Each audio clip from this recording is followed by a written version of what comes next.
이스라엘 전쟁, 유가 급등, 관세 폭탄, 세계 시장이 지금 또다시 혼란을 맞이했습니다. 하지만 이 혼돈 속에서도 비트코인은 105K를 지켜주면서 다시 106K로 반등을 하는 모습을 보여주고 있는데요. 차마스는 이야기했습니다. 트럼프가 돌아왔고 시장은 이제 예전과 다르다. 과연 누가 살아남고 누가 휘말릴 것인지 그가 지금부터 그 답을 공개합니다. What happens to the economy of the world, of world GDP, of everything, of inflation if you have oil at $100 a barrel, $112 a barrel?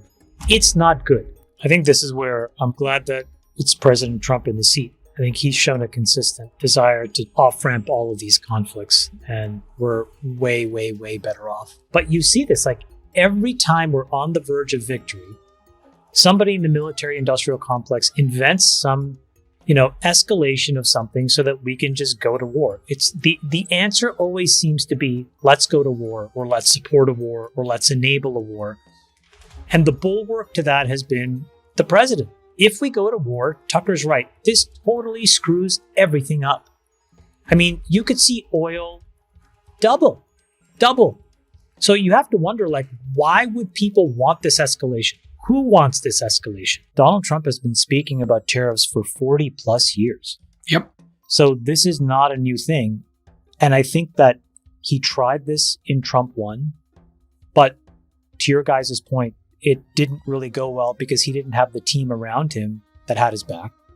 And so it was inevitable that he would have tried it in Trump 2. He said it, and he's been able to do it. So if you weren't planning for it, whoever was vested in this outcome, you really needed to be focused on this. It was a known. And so there was a little dereliction of duty if you were caught off guard, I think.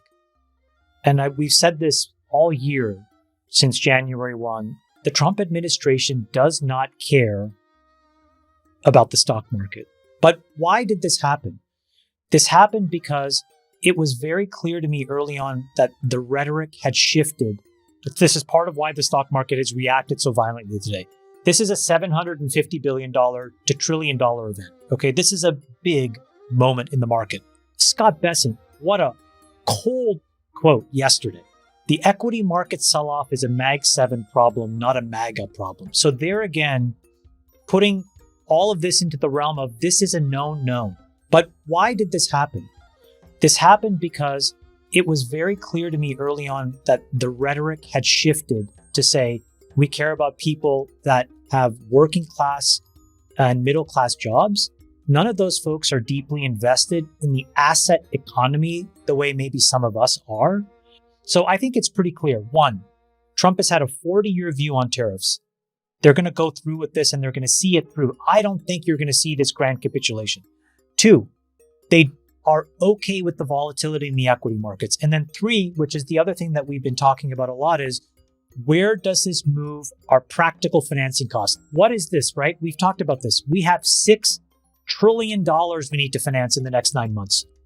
So the singular goal, in my opinion, of the White House has been move the tenure as aggressively and as quickly as possible. And look what they've done. As of yesterday, it's unbelievable what's happened in the tenure. You were kissing 4%. And we talked about this. If it had gone in the other direction, guys, 30 or 40 basis points, and it touched 5%, you're talking about hundreds of billions of dollars of extra money that would not have been found, that would have had to be printed, right? And now this is hundreds of billions of dollars that we will save. So if we cut rates, if the Fed cuts rates, that's all predicated on them. No. This doesn't matter anymore. The Fed doesn't control the back end of the curve. Governments will and the auctions will clear at around 4%. It is an enormous, as an American, what we should all be thinking is, irrespective of what you think you know or what you think you like about tariffs, we should all have a moment where we exhale, because the long end of the curve is giving us a respite in a storm, and we should be incredibly thankful. Okay, so let's play the ball where it lies. Okay. The Wall Street smart money thought this was a $250 billion event. They were wrong. This is part of why the stock market has reacted so violently today. This is a $750 billion to trillion dollar event. Okay, this is a big moment in the market. So what does it create? It creates the risk of a recession. How do you minimize that risk? That is all about how easy it is for the average person to be able to borrow money. Where is that dictated? That is more dictated by the Fed and how they price the front end of the curve. So what we need to have happen now is while Scott is out financing $6 trillion on the back end, we now need to get Jerome Powell to cut the front end. And if you do it aggressively enough, you can introduce liquidity in a moment where small and medium-sized businesses can go and get financed to weather the storm. There's no point prognosticating when they're just telling you what they intend to do. I think I take this similarly to how I take Trump's rhetoric on tariffs. And I'm spending some time trying to now understand how are the scenarios that could play out? Because I think David is right if you assume the status quo, meaning what are the risks? But what they're saying is we're going to question this. We're actually going to go here and just totally rewrite that. If that happens as part of this, all bets are off, in my opinion. I don't think any of us know with any certainty what a new economic framework would look like. And if Scott is basically prepping himself to say, hey, put me in, coach, I'm ready, I would take that seriously.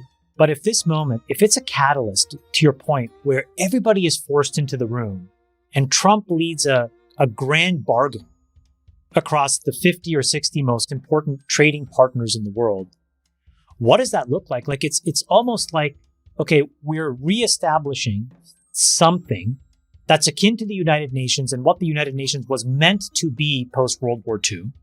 But that institution has totally failed. So this new thing exists purely on economic lines and cooperation. I don't know.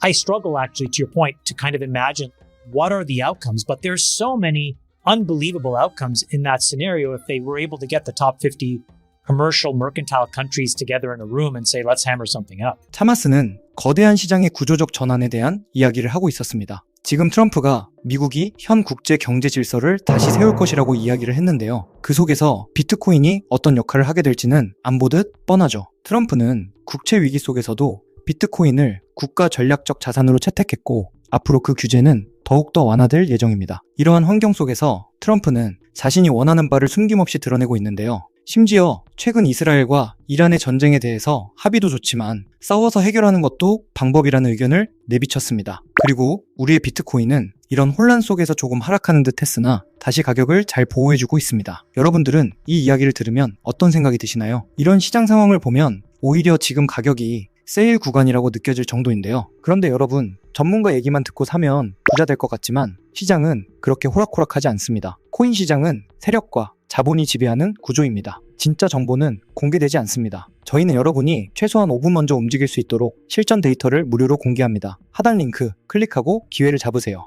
다음 인터뷰는 이 이야기에 더해 트럼프가 현재 보여주고 있는 움직임에 대한 메시지가 어떤 것인지 이를 해석해주는 미국 보수주의자이자 정치평론가 벤 샤피로의 이야기를 들어보겠습니다. When it comes to a recession, the image that's going to come to mind for the Trump administration is that this is an administration that is extremely friendly to business, particularly when it comes to tech. And so whoever is standing next to President Trump, if there is a serious recession, gets nuked, gets caught in the fallout. There's 4 or 5 different claims that are being simultaneously made about the tariffs. 1, they're going to raise revenue. 2, they're going to reshore. 3, that you are going to somehow rejigger the world trading system. Some of these are mutually exclusive. If you're going to reshore, you're not going to raise as much revenue, for example. Right? Those 2 things are mutually exclusive, and they're both being trotted out at the same exact time. If you're going to put out a giant chart that the president holds up that shows tariff rates plus unspecified, variable, then what I'd like to know is what the actual tariff rate is, as opposed to what the calculation seems to be, which was the trade deficit with a country divided into the imports to that country. That has nothing to do with the tariff rate. I mean, just technically speaking, it has literally nothing to do with the tariff rate. And so what that means is now you're boxed in logically. If President Trump wants to do a reciprocal tariff reduction, for example, how do you do that? Because he actually has used a statistic for the tariffs that have nothing to do with the tariff rate and are actually just trade deficits. So the only way to actually rectify that statistic is to have Madagascar buy a bunch of American product, for example, in order to get their quote-unquote tariff rate down.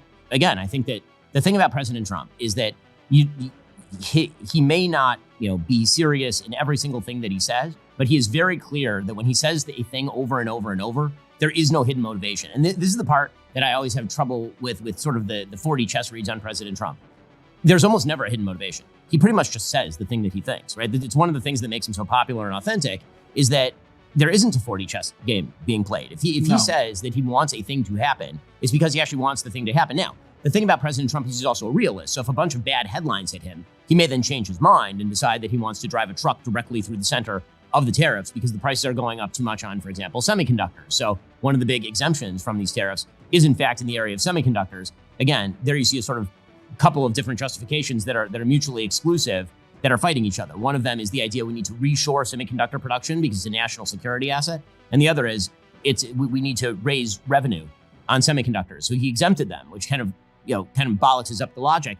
And I think that there are a couple of tells that isn't what's happening. I think it may end up being the thing you're saying. I think the most likely result of these tariffs is that within the next few weeks, the headlines are not good. President Trump starts driving trucks through the center of the tariffs. And then he starts getting wins from various parties outside that allow him to find an off-ramp on some of these tariffs. Now, a company in Belgium says they're going to build a factory in the United States. He has them to the White House. They have a big ceremony. And then he says, and as a result of this, we're now lowering the tariff. 어쩌면 이번 인터뷰는 당장 비트코인의 가격이 어떻게 될 건지에 대한 이야기와는 조금 동떨어져 있었습니다. 하지만 트럼프의 움직임 중 하나인 가상화폐 규제 완화에 대한 부분을 생각해보면 트럼프가 이 부분에 대해서도 확실히 밀어줄 것이라는 기대가 생기는데요. 하지만 제 채널에 등장하는 전문가들은 대부분 비트코인을 좋게 이야기해야 하는 위치에 있는 사람들입니다. 고객 자금을 굴리고 있거나 회사 자금으로 비트코인을 구매한 사람들이 많기 때문이죠. 시장에는 정답질은 없습니다. 그럼에도 많은 투자자들은 리스크를 감수하고 돈을 벌기 위해서 비트코인 시장에 뛰어드는 것이죠. 하지만 급등락하는 비트코인 시장에서 급등과 급락을 반복하는 차트를 보고도 개인 투자자들이 욕심과 공포를 떨쳐내고 평정심과 내 자산이 우상향을 하는 것은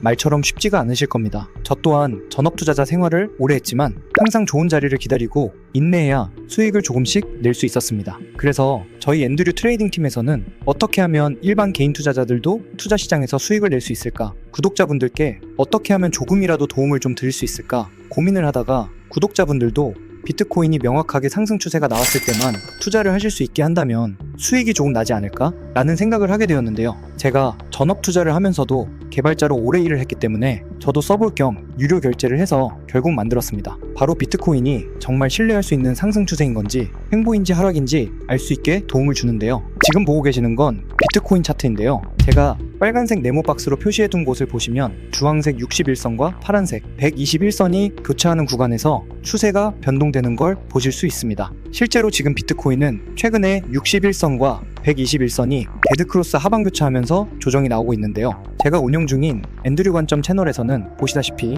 2월 25일부터 제가 줄 곧 비트코인 하락 관점을 제가 말씀드리고 리스크 관리에 대해서 말씀을 드렸고 많은 분들이 도움을 받으셨습니다. 물론 데드크로스가 난다고 해서 무조건 하락하지도 상승하지도 않습니다. 저희 앤드류 트레이딩 팀에서 개발한 알파빗 지표는 약 8개의 고급 추세 기준과 트레이더들의 노하우를 담아서 차트가 상승할 확률이 높을 때 신호가 나오도록 개발을 하였습니다. 그 결과 저희 전문 트레이딩 팀 또한 판단에 도움받을 정도로 만족할 만한 놀라운 성과를 보였습니다. 시중에 유료로 팔 수 있을 정도로 가치 있는 지표이지만 저희 앤드류 채널 영상을 시청해주시는 구독자분들께는 무료로 제공해드리기로 마음먹었습니다. 저 또한 며칠 밤새 테스트하며 어렵게 만든 지표이지만 구독자분들 성원에 힘입어 저 또한 도움을 받고 있기 때문에 어렵게 공유드리기로 마음먹었습니다. 초보자분들부터 경력이 오래된 트레이더분들까지 굉장히 큰 도움을 받을 수 있는 지표라 도움이 되실 거라고 자부합니다. 신청 방법은 하단 더보기란과 고정 댓글에 나와 있으니 많은 신청 부탁드리고 이번 하락장에서 모두 잘 살아남으셔서 좋은 성적 내시면 좋겠습니다.